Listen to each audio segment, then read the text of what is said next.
Now, whatever we have learned so far about props and state, we will modify the current application which we were building, that is note-taking application, and we'll add some dynamic nature to it using the props and state. We'll still not add any events and how to define, how to change the data, but at least what can be classified as state and how can you pass down props, because this note-taking component has a lot of parent and child interaction, right?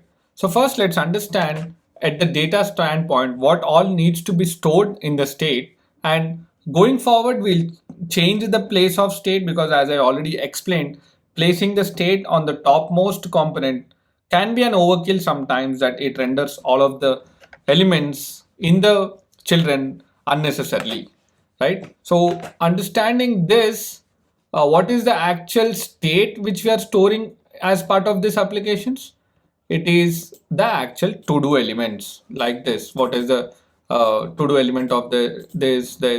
So technically we'll define the data now, right? So since function components cannot define the state, you convert it into class components.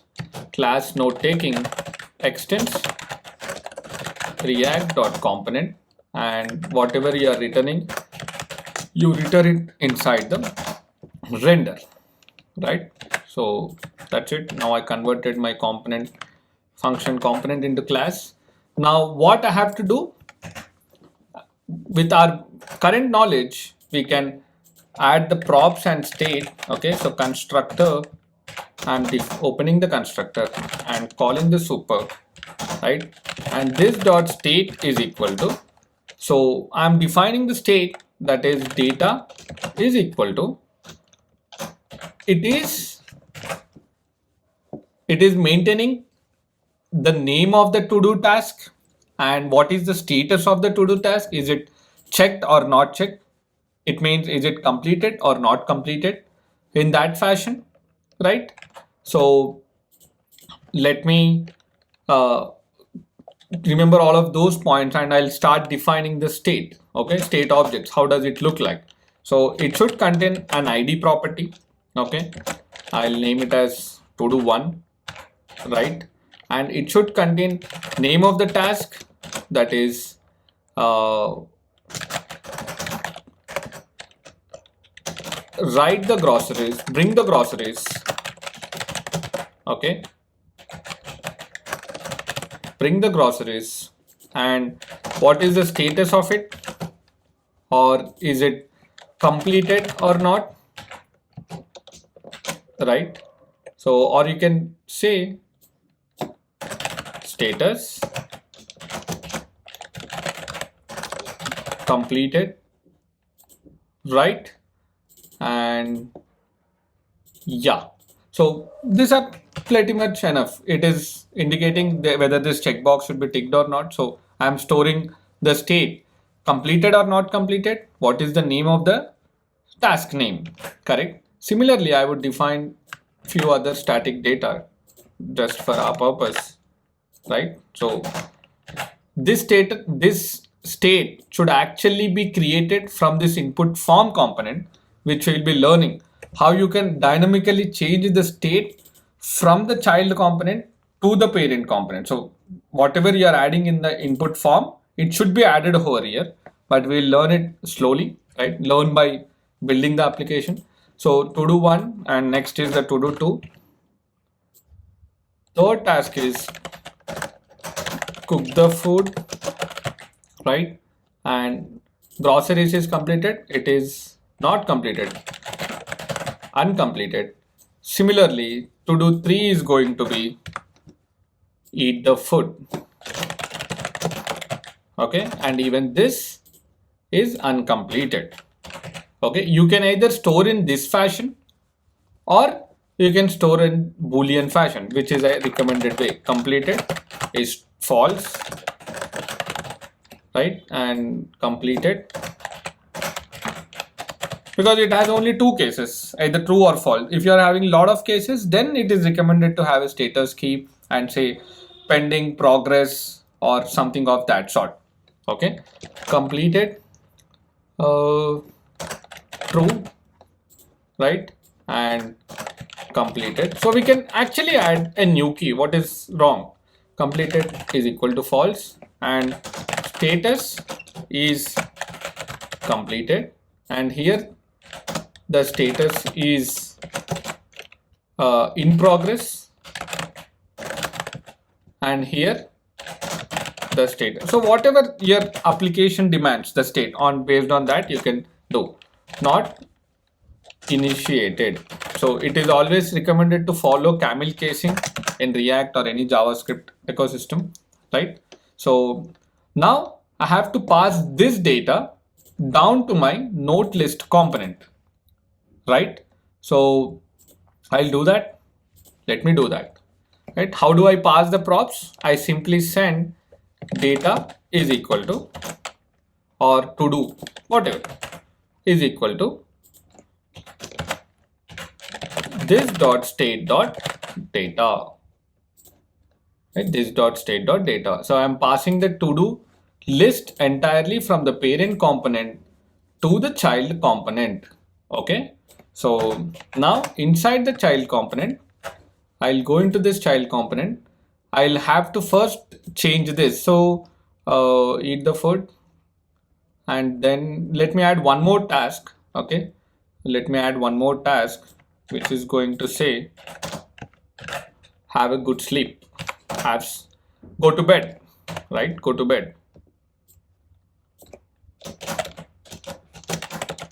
It is not recommended to go to bed immediately after eating, but yeah, go to bed, right? Now I pass the data and I have passed it to node list component. So first I will check how many tasks are remaining, right? So how do I do that? So I will check the elements whose completed status is false. So that it means that many number of tasks are remaining, right? So let me do that. How can I do? I will receive the data in the form of this dot props, right? This dot props dot, what is the key which I have sent? To do, right? This dot props dot to do, and now I'll filter the array. So I'm using the filter function of the array, and what do I do? I'll filter the elements. Okay, on how do I filter? It is an object, so each element is an object, right? So to do is now going to be filtered. If to do dot completed is equal to true, then the condition is true and it returns that particular object. Okay, but finally I don't have to render the entire array, but just the length of it, right? So now what is happening?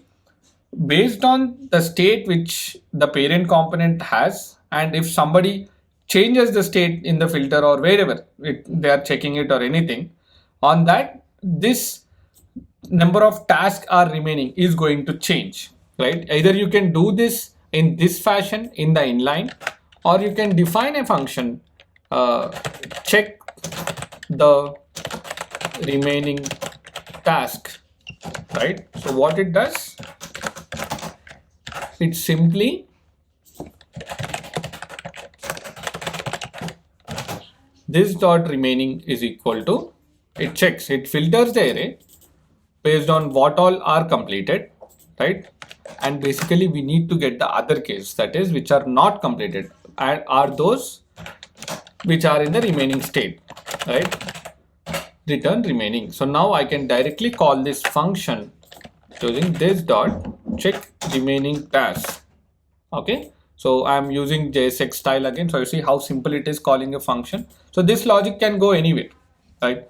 I can say these many tasks are in remaining, these many tasks are in what do I say, in progress, these many tasks are in uninitiated.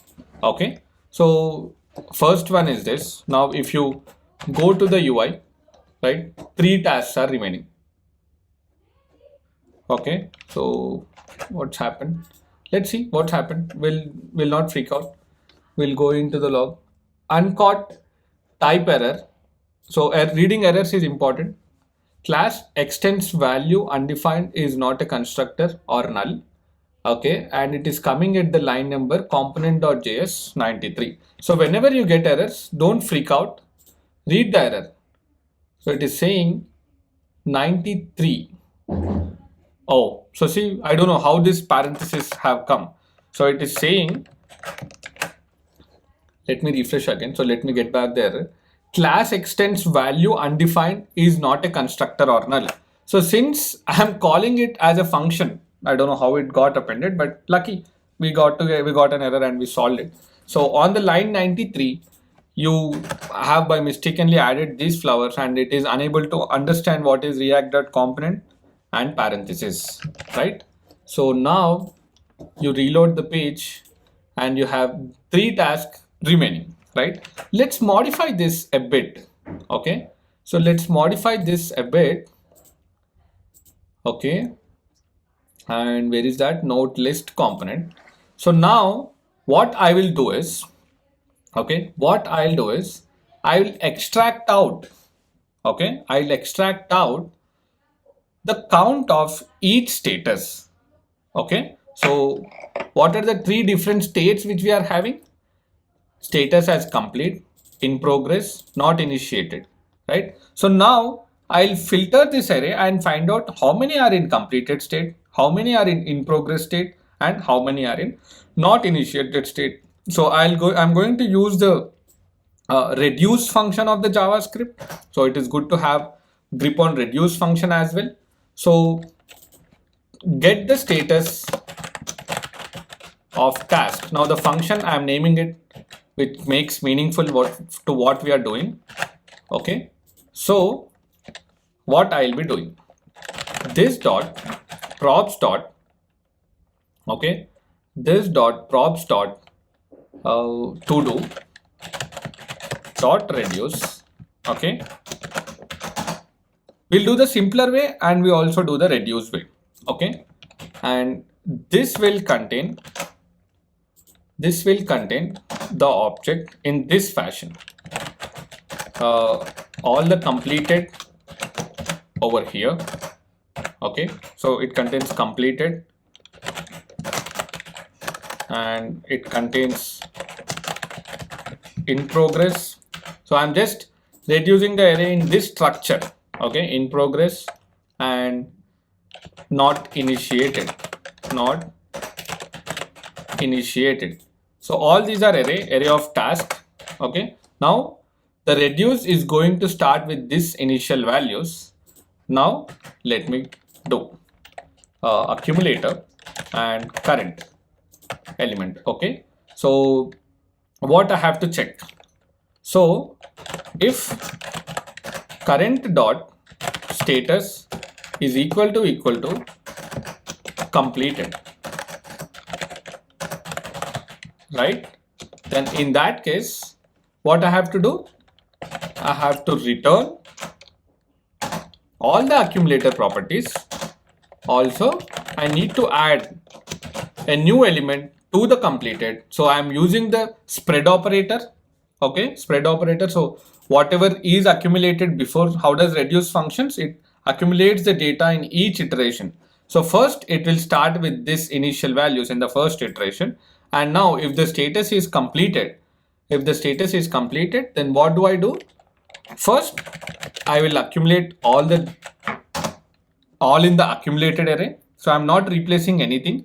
ACC dot completed and then the current element, right? Similarly you will do like this. So else if current dot status is in progress,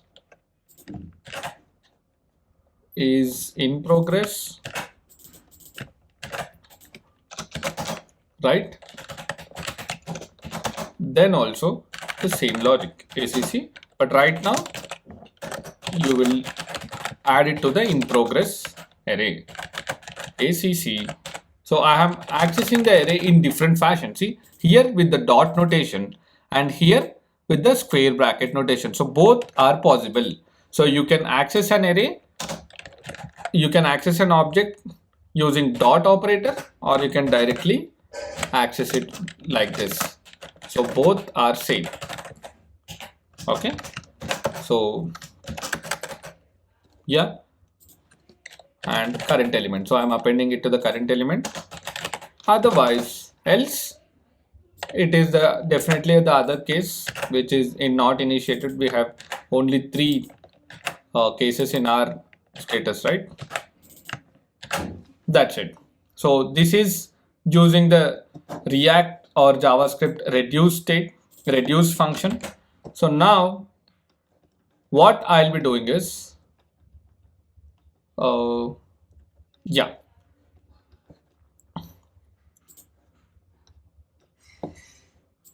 here in this place, I will return, I'll return the strings. Okay, so what I'll be returning finally is, okay, I'll return an array.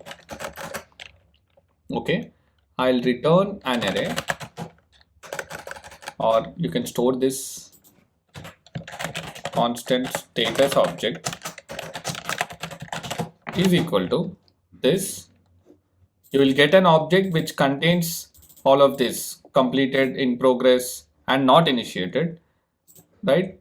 And inside that I will have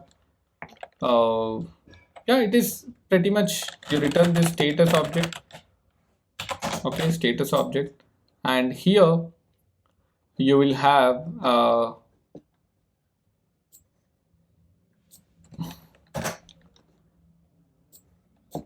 a bit different type of text. Okay, so get status object, this dot get status of task. Okay, now you will have completed. So how do you display it? Completed is a colon, completed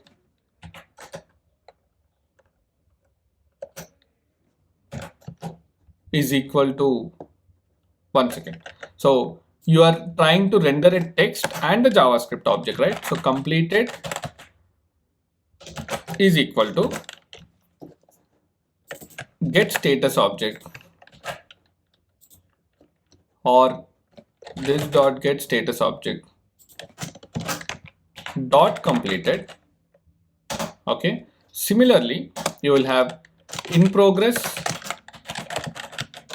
that is this dot status object dot without dot operator in progress, and similarly not initiated, which is this dot this fashion, right?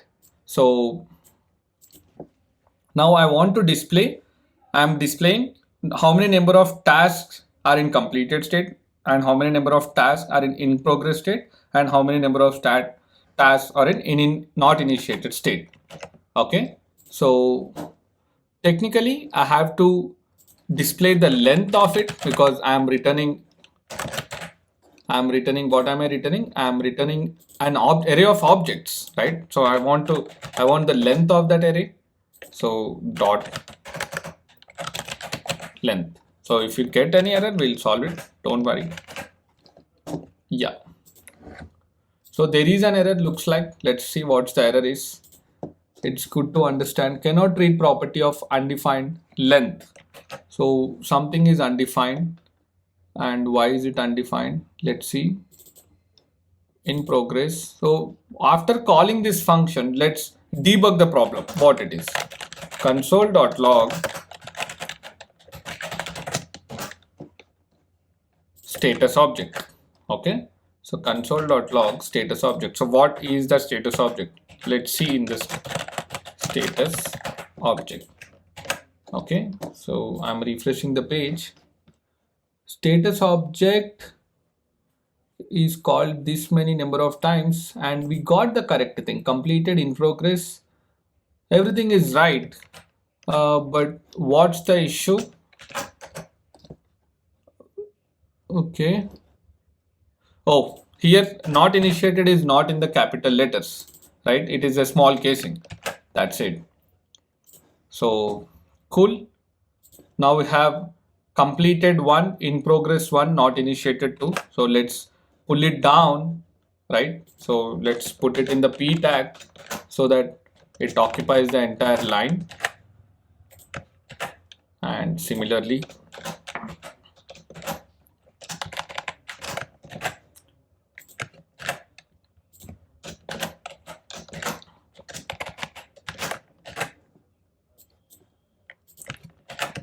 that's it.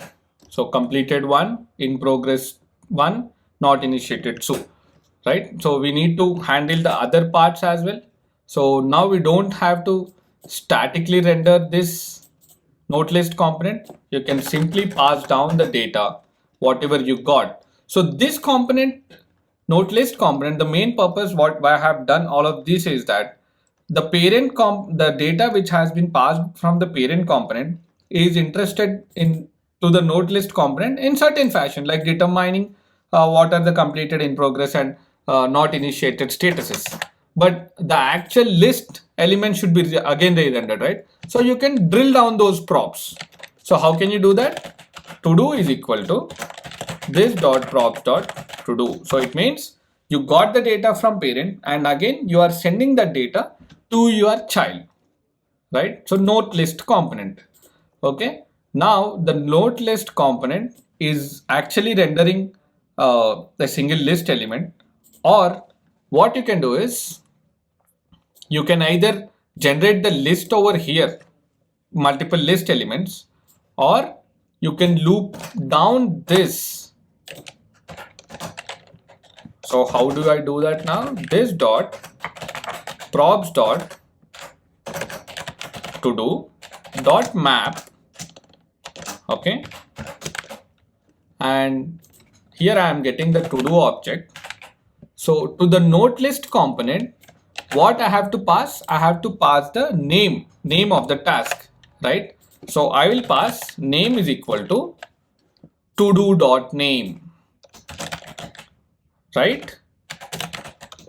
So now from the parent list component, I am rendering this note list component multiple times or equal to the times where the number of elements in the array of the to do, right? And I am passing one prop, that is the name. Okay. So now in this component, I can directly access that name using this dot prop dot name, props dot name, right?